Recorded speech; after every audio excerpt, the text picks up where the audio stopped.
A segunda poesia de Santa Teresinha é para a sua mestra e madre querida para festejar seus 60 anos. No livro eles já fazem um comentário, né, para antes da gente ler a poesia para entender algumas coisas.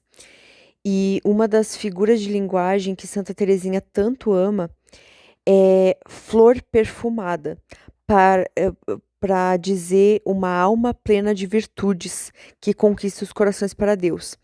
E é muito interessante como Santa Teresinha gosta de chamar as almas de flores. No primeiro capítulo de História de uma Alma, ela sempre se perguntou por que as almas não eram todas iguais em fé e nas graças que Deus concede. E a revelação que ela teve é que as nossas diferenças têm um motivo. Deus fez cada flor que existe e cada flor é diferente uma da outra e nenhuma tira espaço da outra. Todas as flores têm valor para Deus. Deus se deu ao trabalho de criar cada minúcia da natureza da sua criação. Cada flor que existe foi pintada por Deus como artista. E cada flor agrada a Deus de um jeito diferente. E foi revelado a Santa Teresinha, nas suas orações, que nós somos diferentes porque nós somos como as flores do jardim. E Deus não criou só rosas, ele criou rosas, margaridas, lírios, florzinhas do campo, e nenhuma flor compete entre si, nenhuma é melhor ou pior. Todas são lindas, são obras de Deus que Deus fez com muita felicidade. Então é muito bonito ver que foi a partir dessa revelação que Santa Teresinha chama as almas de flores. Em um trecho da poesia, ela chama a madre de uma flor que vos é bem cara, que com vossas graças orvalhais. E no último capítulo de História de uma Alma, é comentado que dar graças a Deus pelas graças concedidas, ou seja, falar abertamente às pessoas que você recebeu muitas graças de Deus, não é orgulho, não é a falta de humildade. Santa Teresinha explica que orgulho não se trata de dar graças a Deus e agradecer pelos méritos que ele deu, que é uma questão de respeito, lembrar, não se deixar esquecer tudo que você recebeu das mãos de Deus na sua vida. Então, isso de lembrar que a própria pessoa ou outra pessoa foi muito agraciada por Deus, Deus lhe deu muitas graças e muitos favores, não é orgulho. É um ato de agradecimento, é uma ação de graças a Deus, é ter a consciência abertamente de que você recebeu muitos favores dele pela sua bondade infinita, bondade paternal que Deus nos dá.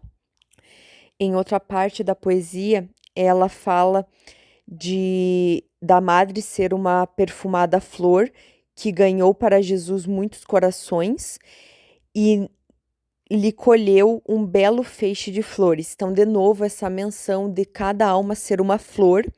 Ela chama a madre de uma rosa.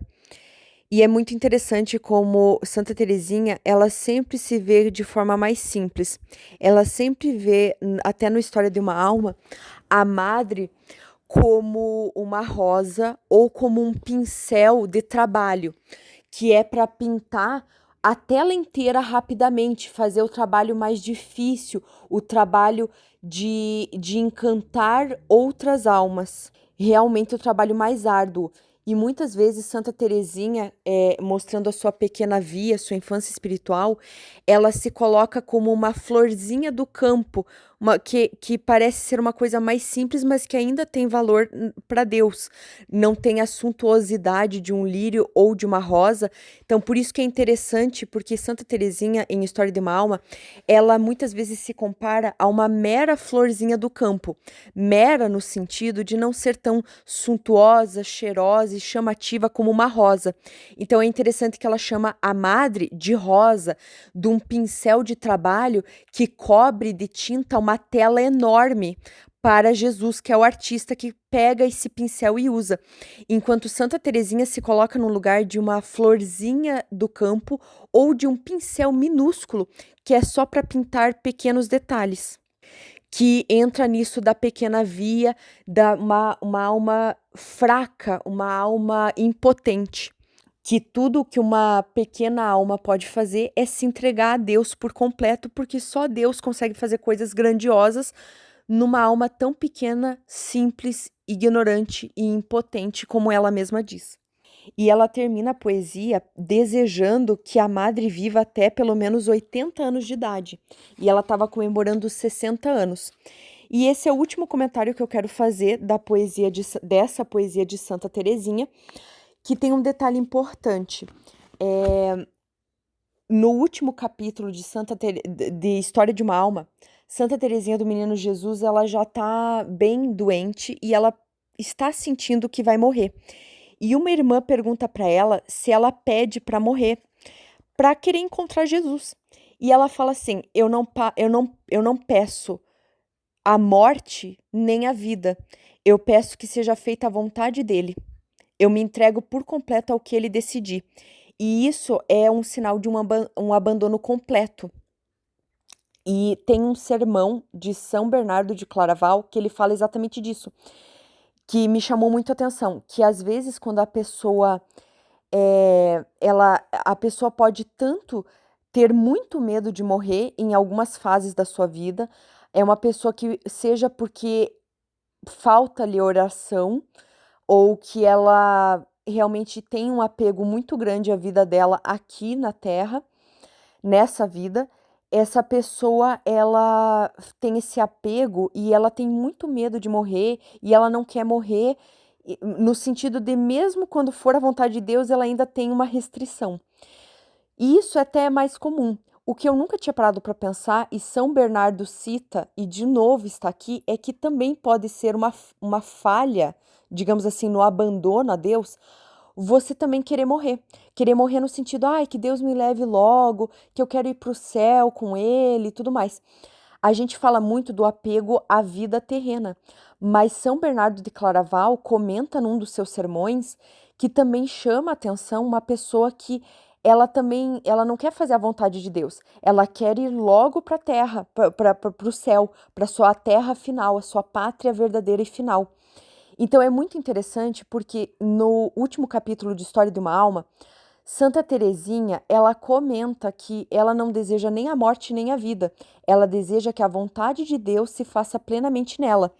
E isso é mostrado nessa segunda poesia, que é para a madre, que ela não vê como uma coisa pejorativa desejar mais 20 anos de vida para a madre. Porque não é sobre desejar a vida ou a morte. No final, é sobre uma vida de entrega a Deus. Eu estou lendo todos os dias uma poesia do livro Poesias Completas de Santa Teresinha, né? Eu tenho a edição da Paulus. A minha intenção aqui nesse áudio é só trazer uma reflexão e um trecho que me chamou a atenção da poesia. Eu não tenho interesse de ler a poesia inteira, porque eu acho que realmente é mais para incentivar a pessoa a comprar o livro. Eu acho que vale muito a pena e em doses pequenas, doses homeopáticas, uma vez ao dia que seja, por exemplo, na quaresma, ler uma poesia de Santa Teresinha e refletir sobre isso. Santa Teresinha do Menino Jesus e da Santa Face, rogai por nós que recorremos a vós. Ó Maria concebida sem pecado, rogai por nós que recorremos a vós.